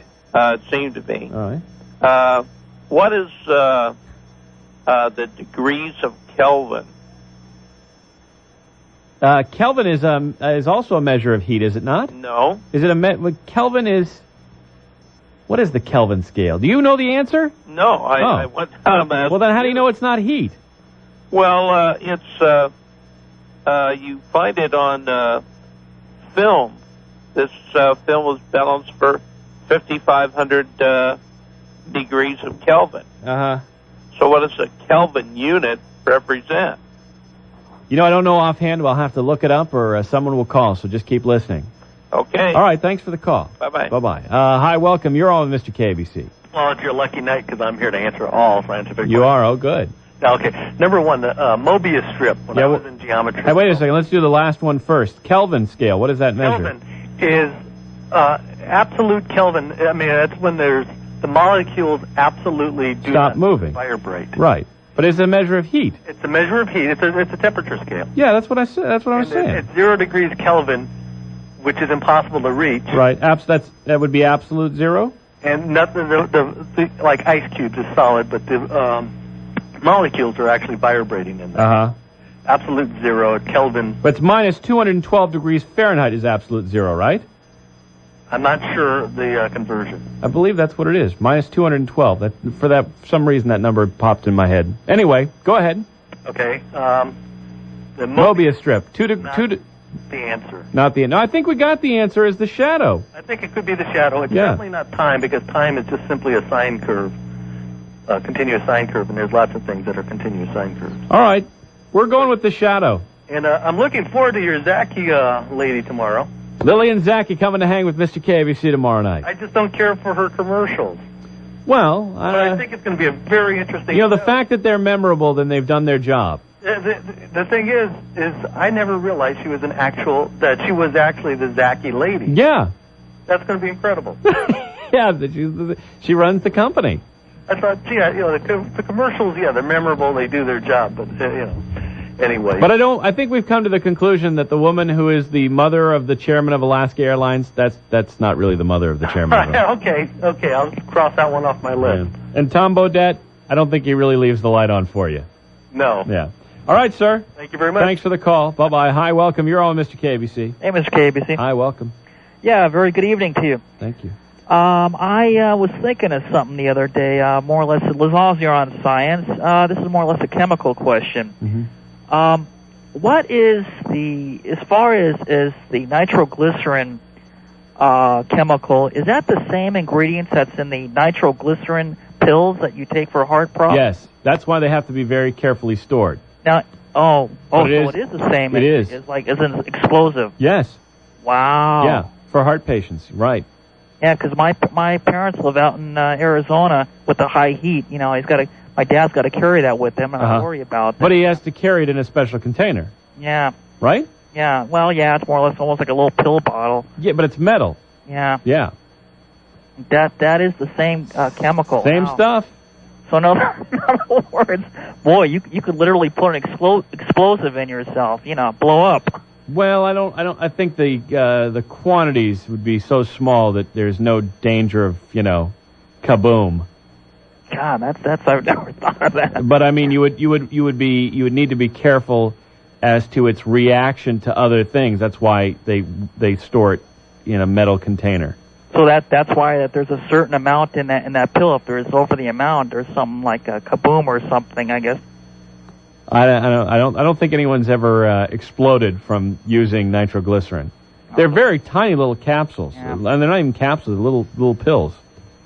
Huh. But it's the same stuff. Nitroglycerin is nitroglycerin. Jeez, yeah. Because when my dad told me about that, he's got to take these nitro pills. Right. And I'm like, what? He and Don the Snake Perdome, throw those in a funny car, and you got a race. You know what I mean? Yeah, it's another use. Wow. Yeah. All right, sir. Okay, Thanks for the call. Appreciate it. Bye-bye. It's coming up to 8 o'clock. This is Talk Radio 790 KABC. We got another 2 hours. Here to take your phone calls at 800-222-KABC. Back for more. Stick with me right here on Talk Radio 790 KABC.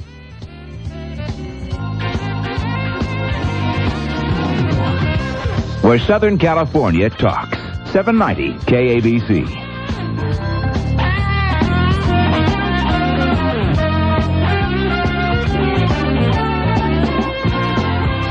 Your gift of hope is a great deduction. Southern California Jewish Center. Folks, here's a legitimate and wonderful way to reduce your taxes. Donate your car, real estate, RV, or boat to the Southern California Jewish Center and receive a valuable IRS tax deduction for up to the maximum retail Blue Book value. Radio 790 KABC with Mr. KABC and your phone calls. Till 10 o'clock without guest topics, screeners, goofy sound effects. Pre-recorded comedy, scripts, planted callers, or contrived viewpoints. Armed only with the microphones of the mighty American Broadcasting Company, here to protect and serve. The Mr. KBC quiz coming up at the bottom of this hour. The answers right after the 8:30 news, and whoever answers all three quiz questions correctly is going to get a copy of the Who Wants to Be a Millionaire CD-ROM to promote our May Millionaire Madness. Because Talk Radio 790 KABC is broadcasting the audio portion of Who Wants to Be a Millionaire Sunday nights at 9. And so this is part of our promotion for that.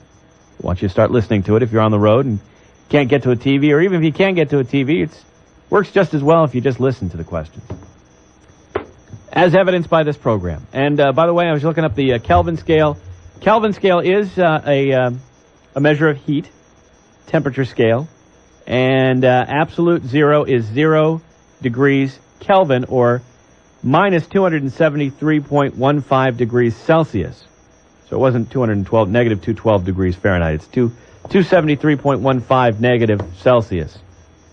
And let's see here. Freezing point of water is 0 degrees Celsius. It is analogous to the Celsius scale.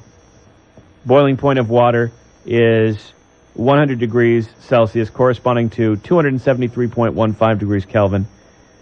Actually, 373.15 degrees Kelvin. Yeah. All right. Back to the phone lines, to your calls at 800-222-KABC. And we'll start here with you. Hi, welcome. You're on with Mr. KABC. Good evening. Hey, Mr. K. Hi. You know, I just had a frightening vision earlier that I was trapped on a desert. Yep, well, we lost you there. Call me back. Hi, welcome. You're on with Mr. KABC. Trapped on a desert. What? All right, hi, go ahead. You're on. Yes, go ahead, sir. Ma'am, somebody? Hello, this is Annabelle from Northridge. Welcome, another Mr. KABC Vixen. Yes. Thank you, ma'am. Mr. KABC, the other night you were talking to a mail carrier. Yes. The mail carrier told you that it wasn't his job, part of his job, to pick up the mail. What he said was that he could choose to not pick up mail that's left in a mailbox with the flag up. Mr. KABC, Yes, I have a good authority from the U.S. Postal Service. Really? That the mail carrier is required to pick up mail. Required. It's his job to pick up the mail if he's delivering mail. All right, let's check your theory here, because we can call the 800 number for the USPS. They have that 1-800-ASK-USPS, right? ASK-USPS. All right, let's see if this gets us anywhere. Thank you for calling Thank the you. United States Postal Service. Right. To continue in English, press 1. Para continuar en español, It would be in English, por favor. In English. Please select from one of our 4 options. For zip codes, press 1. No. For rates and mailing information, press 2. For change of address, press 3. For hours and locations, press 4. I'm going to go with 2. For postage rates to the 50 United States, Puerto Rico, and the U.S. Virgin Island, press 1. No. For postage rates to international destinations, including Canada and Mexico, press 2. No. For other mailing information and requirements, press 3. Can I register that? Please hold while we transfer your call to a customer service representative. Good, that's what we wanted. We want to This speak call to. may be monitored or recorded for Yes. quality assurance. And let me rest assured the post office that we will be monitoring and recording for quality assurance. Yes, if you get off This is on Q. How may I help you? Exactly Yeah, right. hi, it's Mr. KABC from KABC Radio, and we had a postal carrier, a letter carrier, call the show last week saying that he does not. Well, go ahead. You explain it to him, ma'am. Yes, that it isn't part of his job to pick up the mail at a residence. Yeah, if you leave mail in your mailbox with the flag up, the postal carrier can choose to not pick up that mail. Is that correct? Well, basically, it depends on the location of the mailbox. If the mailbox is attached to the home, then usually the carrier, the only way he knows there's mail to be picked up, outgoing mail, Is he has the delivery? If he has to deliver something. Right, but if you let's say you have a delivery of mail, can the postal carrier, just because, for whatever reason he doesn't like you, choose not to pick up your outgoing mail? Usually he should. Hello? Oh, come on, what's everyone hanging up on me tonight? He chickened out, I guess. But Oh, well, all right. I think he's going. I think the mail carrier is going to pick it up anyway. That was odd. Well, I believe so too. But that wasn't the question. Whether or not he is obligated to pick it up. Absolutely, that's what I asked him, and he said only. And I was told only if you'll have... Only if you have outgoing mail. No, only if you have incoming mail. Right. Huh. Right. So that's it, Mr. Cage. All right. Well, okay. Yeah. All right. We'll go with that. Whatever. All right. All right. Thanks for the call. You bet. That was odd. Why did that guy hang up on us? He was doing fine. We don't have a problem on the phone because that was the second call in the last 10 minutes that we lost. Yeah, that's true. If it were a phone problem, then we would have lost the woman calling from Northridge. All right. Let's keep moving on. Hi, you're on with Mr. KABC. Hello. How about you? You're on with Mr. KABC. Mr. KABC. Yeah, hi. Also, the little bit about Kelvin is that it rests square on the Celsius scale. In other words, 1 degree of a rise in Kelvin is equivalent to 1 degree in Celsius. Well, wait a minute. But the boiling point of water is 373.15 degrees Kelvin, but it's 100 degrees Celsius. Right. Well, what I'm saying is, you know how Celsius and Fahrenheit, 1 degree rise in temperature doesn't match up. It's like 5/8 of a degree or something, right? But with Celsius and Kelvin, the 2 degrees... they correspond. They correspond. Okay. And the bit with the shadow, I'm having some trouble with that because a shadow is a non-thing. What do you mean? You're assigning an idea or concept to something that doesn't really exist, except in concept. It's like an idea. A shadow has no. It's a non-thing. It's nothingness. It's nothingness. So I can't see it as being something as having a. Yeah. Yeah. All right. I think that's the answer, though. I think that fulfills the requirements of something that has 2 dimensions and you can hold it in your hand. It does. It does. Say so. Well, look right here. What is that? That's a shadow. There you go. Okay. All right, sir. Thank you for the call. Take care. Bye-bye. 8:15. It's Talk Radio 790 KABC. Who says you can't see radio? Back for more with Mr. KABC. Right after we check the latest traffic, Jonathan Chance standing by with another dependable traffic report on the quarter hour. And right now, checking on your drive in Studio City on the eastbound Ventura Freeway. They are clearing that accident at Coldwater Canyon involving an overturned vehicle. It's clearing from the 2 left lanes. Boyle Heights on the 5 southbound approaching the 10 got an accident involving 2 cars. Lanes are blocked there. Also some overnight road work tonight. This will be taking place through the Cajon Pass. Northbound 15 at the Cleghorn Fire Road. Caltrans will have the right lane closed down until 2 o'clock tomorrow afternoon, so expect delays there. And right now, this report being brought to you by Beverly Hills Auctioneers. Call 310-278-8155 for a free evaluation on your jewelry or watches. That's 310-278-8155. With KABC, dependable traffic on the quarter hours, I'm Jonathan Chance, 790 KABC. Jessica Helms, a 9th grader, was ticketed for smoking a cigarette in the township where she lives. This girl now has to do 4 days of community service, 4 sessions of early intervention counseling, 500-word essay on the dangers of smoking, a court review of school progress and report card, and a 6-month probation period. I find it sickening. I far more fear the people punishing her than I do cigarettes. Dennis Prager, weekday mornings at 9. Miss a day, miss a lot. 790 KABC. KABC.com. Hi, Tom Bodette from Motel 6. Lighthouses are placed on rocky shorelines to keep ships from running aground, making a big mess and costing a lot of money. Kind of like the way Motel 6 signs are placed along the highway to ensure the safe passage of weary travelers. So when you see the light, steer your family schooner straight for it and avoid any costly mistakes. Call 1-800-4-MOTEL-6 and we'll leave the light on for you. Skipper. 9 presidents, 6 governors, 16 million opinions on only 1 radio station for 40 years. Talk Radio 790 KABC. That's Mr. KABC. Your phone calls till 10. The quiz coming up minutes from now. 800-222-KABC is the number to dial. Hi, welcome. You're on, Mr. KABC. Hi, am I on? You are another Mr. KABC victim. Okay, I have 2 quick things. I'll make them really quick. Great. First thing, about the 2-dimensional thing. Yes. I really believe that that it's impossible to have something that's 2-dimensional because if you had, like, a magnifying glass or microscope, you could still see the small molecules which make it up, and those things Well, are molecules don't make up a shadow. Huh? Molecules don't make up a shadow. No, but about the rainbow. Oh, no, I'm with you on this. I think the rainbow doesn't count because of water, right? Oh, okay. Yeah, but shadow seems to work.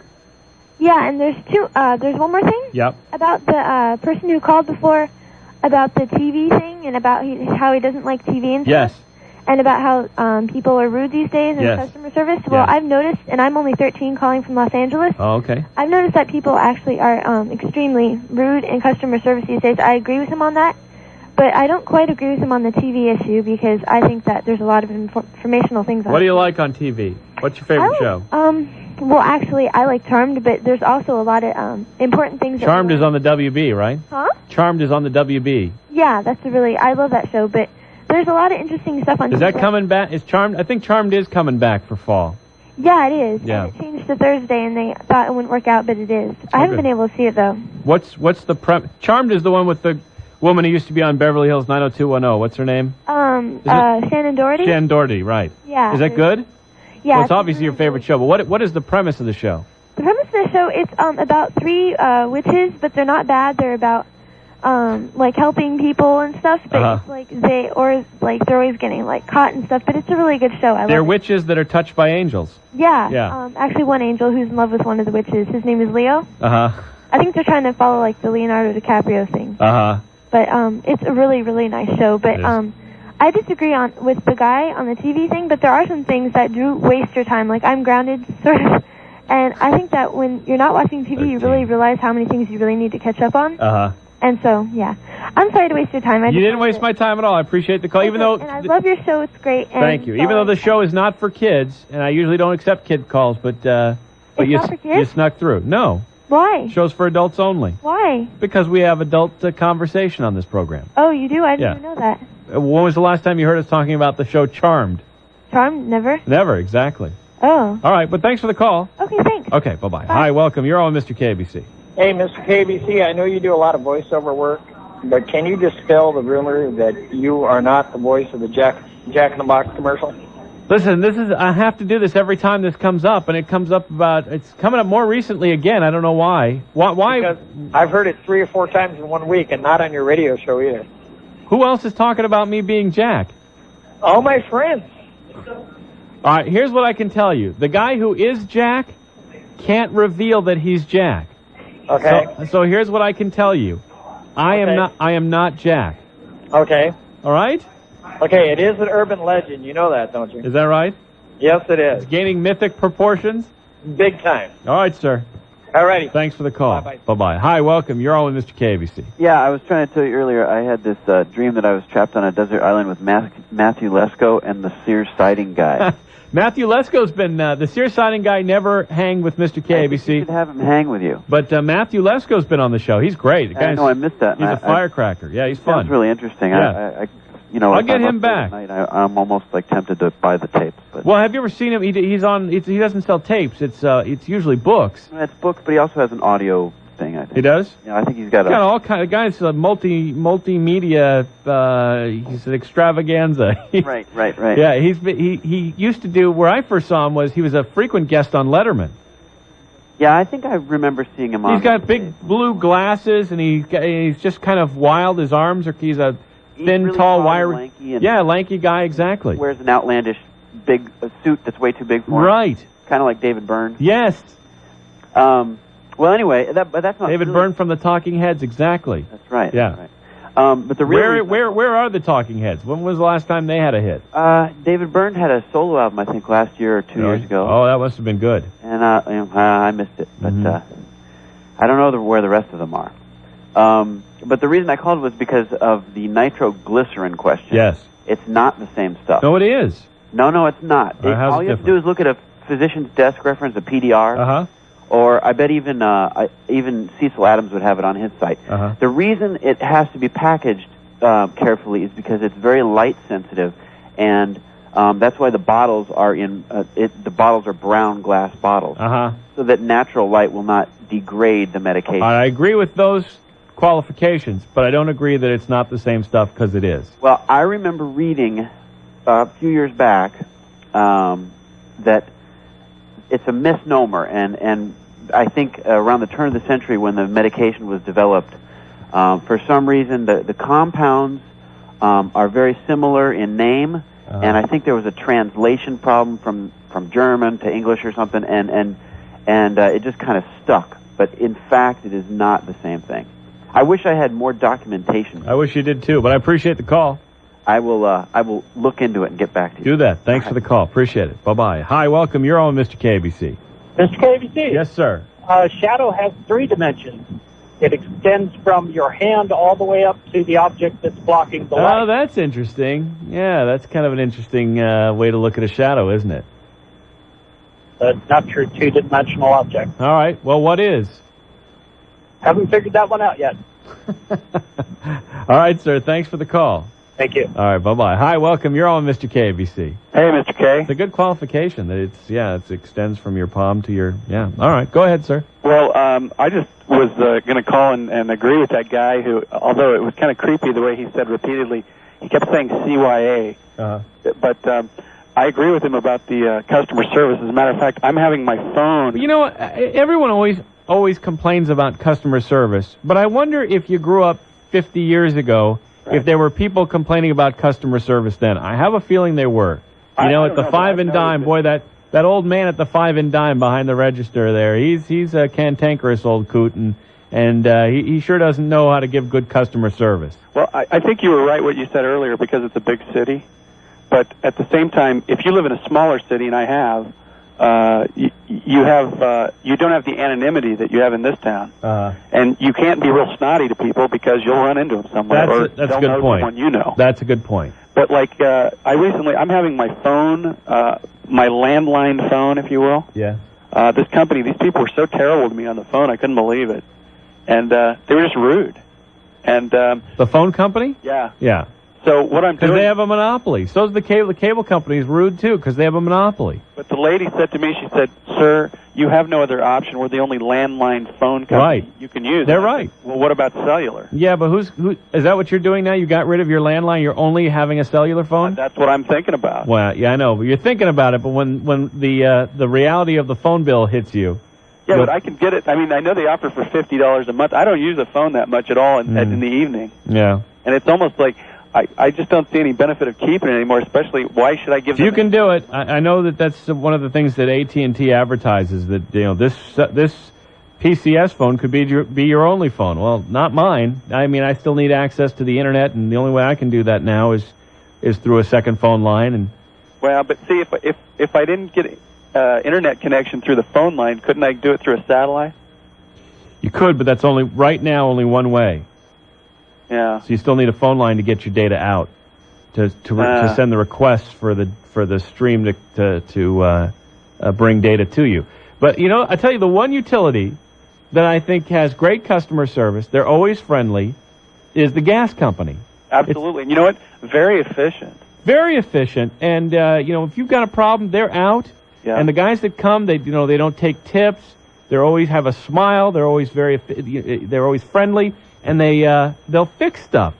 One of the utility actually fixes stuff without sending you a bill. There's no bills for anything at the gas company. You know what's crazy, too? If you call them and say, "Hey, I want my gas shut off for the summer," right? They come out and do it. Yeah, and if you want a pilot lit, they'll come out and do that. If you're don't know how to do it yourself. Well, I love the gas. I don't know how it is the gas company has been able to withstand the pressure that all the other utilities seem to succumb to, which is, we're the only game in town. You need us, and therefore we can not show up when we're supposed to show up, and take our time, and not be particularly friendly.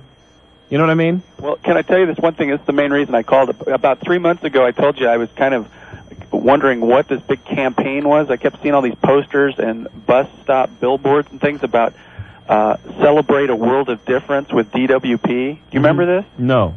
Well, the DWP has these signs up all over L.A. County that say, DWP, what a difference, a world of difference. And it'll have somebody, it'll have like a woman, it'll say Silver Lake, and it'll have a picture of a woman. Yeah, so what was this about? Well, I looked into it. They're spending $500,000 to advertise that people should go into different neighborhoods in L.A. and experience what the other neighborhoods are. $500,000. Yeah. Money well spent, yeah. And all right. It's amazing. If you look at the people in the pictures, yeah, it is so stereotypical. It's like, visit Koreatown. Here's a picture of a Korean guy. It's like, visit visit Watts. Yeah. Here's an African-American woman. Visit Sherman Oaks. It's somebody that looks like they could probably be, I guess, Iranian. But I thought we were supposed to appreciate what we have in common, not a world of difference, let alone... I went and found their minutes on the Internet. $500,000 That's for a amazing. utility to tell me that I should go to other cities. Well, and have you done it?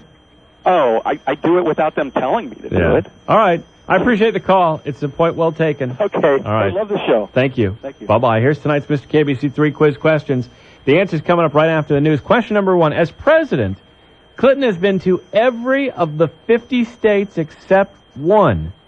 Is it Nebraska, Hawaii, Alaska, or Arkansas? Question number 2. In the game croquet, what is the name of the hoops through which players hit wooden balls? Are they called bases, birdies, tees, or wickets? And the last of tonight's Mr. KABC 3 quiz questions.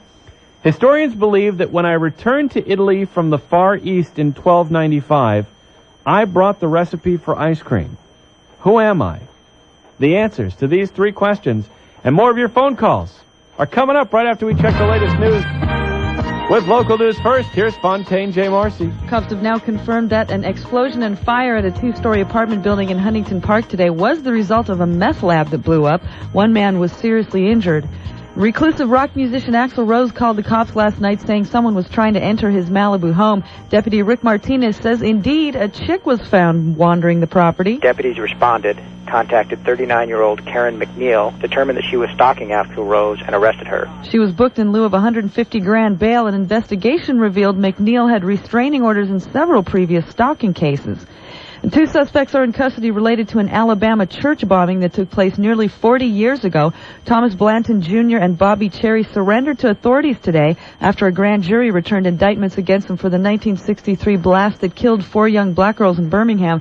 Blanton is a former member of the Ku Klux Klan. Prosecutors reopened the case in the mid-90s. KBC News Time 8:32. This ABC 7 Dallas rain forecast. Clear except patchy low clouds and fog along the coast later. Lows in the 50s. Right now it's 62 in Van Nuys, 61 in Santa Ana, 63 degrees downtown. I'm Fontaine J. Marcy, 790 KBC. We put local news first.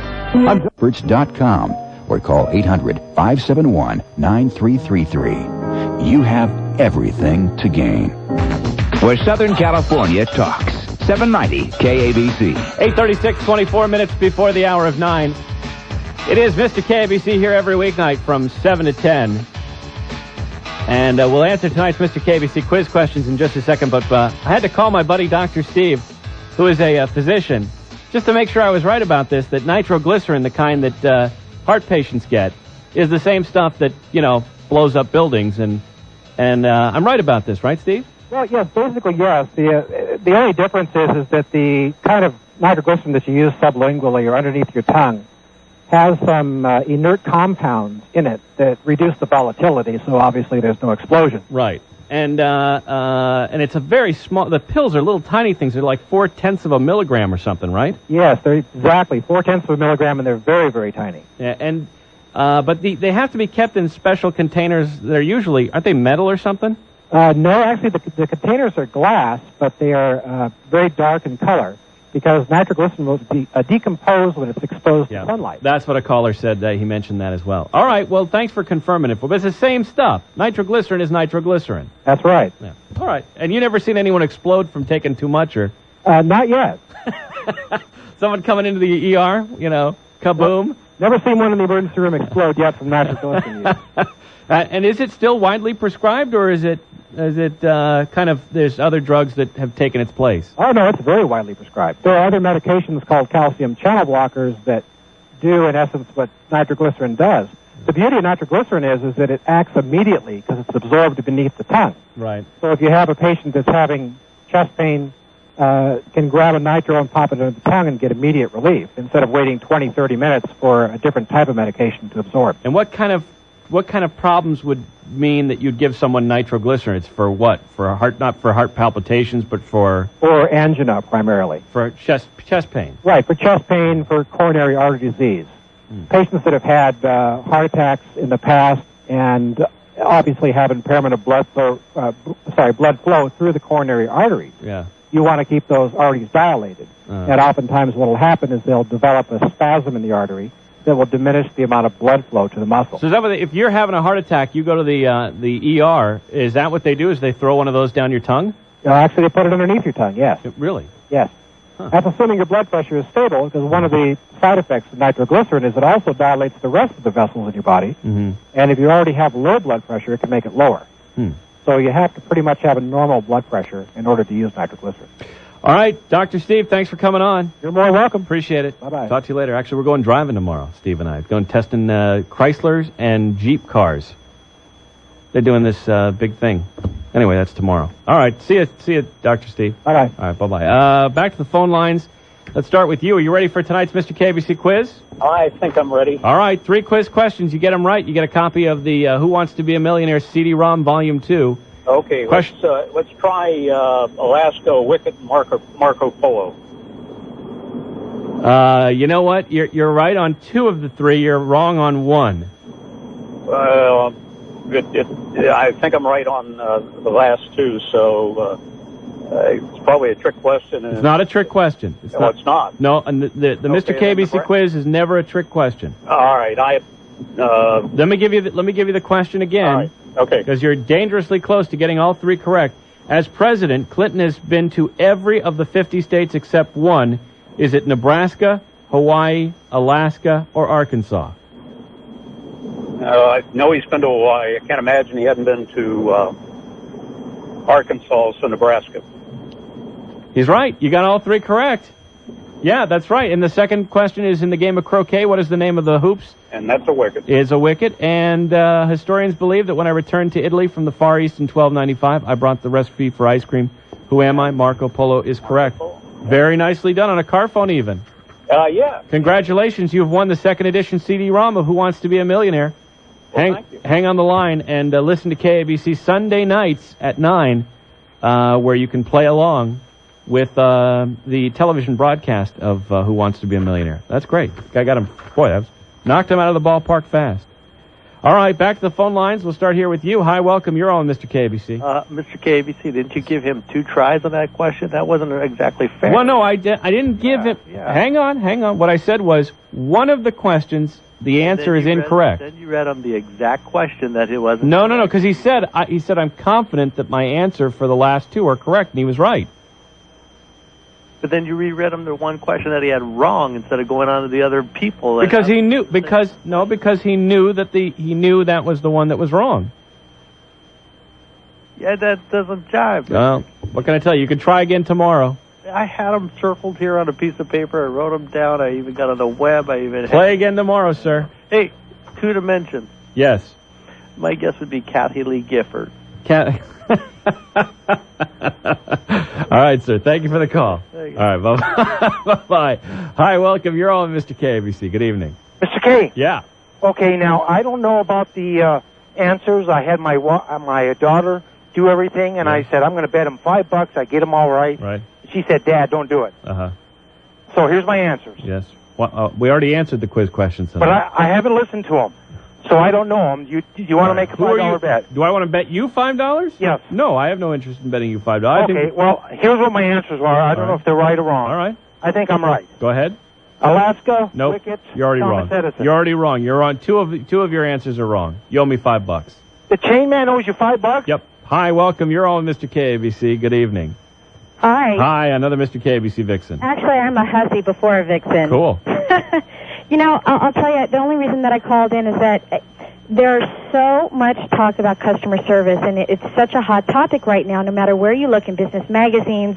I was on an airplane, and one of the magazines had a huge article about customer service, and I wanted to call just to say a couple things. It's certainly in the industry that I'm in.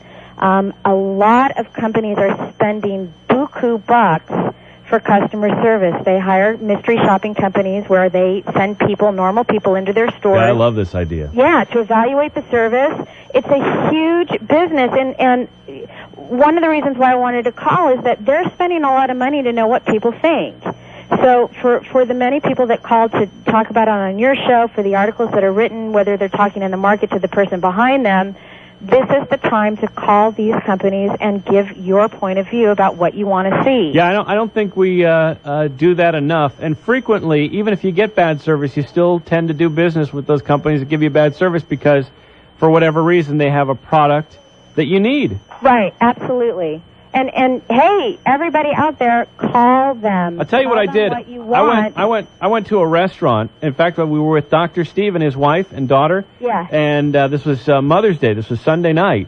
And we had such a bad experience at this restaurant. It took an hour and a half before they delivered the salads.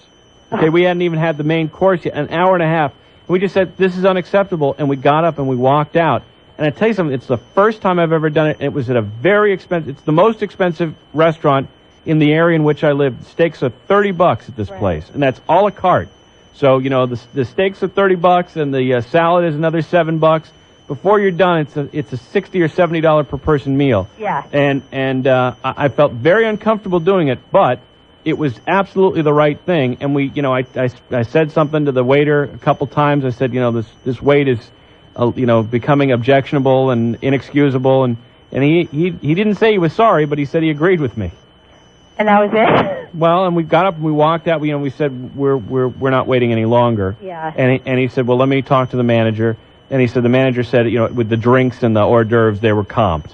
So Well, you know, that's a start. You Yeah. know, I'll tell you, I think for the longest time, certainly with the economy the way that it was, not now, I think that people were really more timid about complaining, and, you know, certainly there was more interest as to where the money was going. Now I think people are going out a lot more, they're eating a lot more, they're shopping a lot more, and again, I really think that now is the time that people should be expressing what they want to see, because certainly with the way that the economy is, and it's certainly on the upswing, this is the time that businesses are spending a lot of money to find out what they need to do in order to keep the business. well, I always think that when you complain, you should have a request in mind, like what you want them to do. And frequently, it just, you know, someone being snotty, or someone not saying I'm sorry, someone not saying thank you.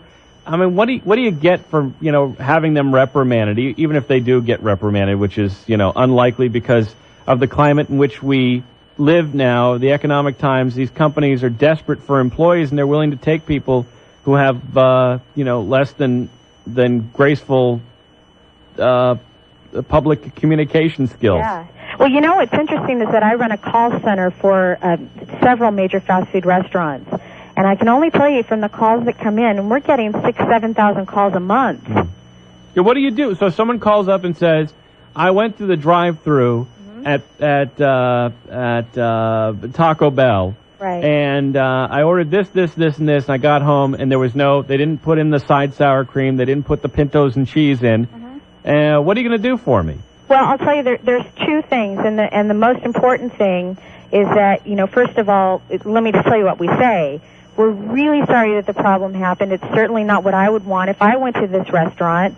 And what I want to do is ensure that the problem's going to be taken care of right away. We notify the managers, we notify the managers' bosses, and they go right back in and discuss what the problems are and fix them. And we also want to invite you back into the restaurant so that you can test it out on us. The only place that never makes a mistake on the drive-thru, and I go to a lot of drive-thru, is In-N-Out Burger. They never make a mistake. Well, I'll agree with you 99.9% of the time, although I have to tell you I had a problem once. Really? And I called and complained, and not only did they follow up with me, but they sent me a coupon to go back, and they called me 3 weeks later just to make sure that I had gone and how it went. Wow. I mean, that's really, I mean, do your companies go that far? We do. Really? Yeah, it's something that I just think is so important.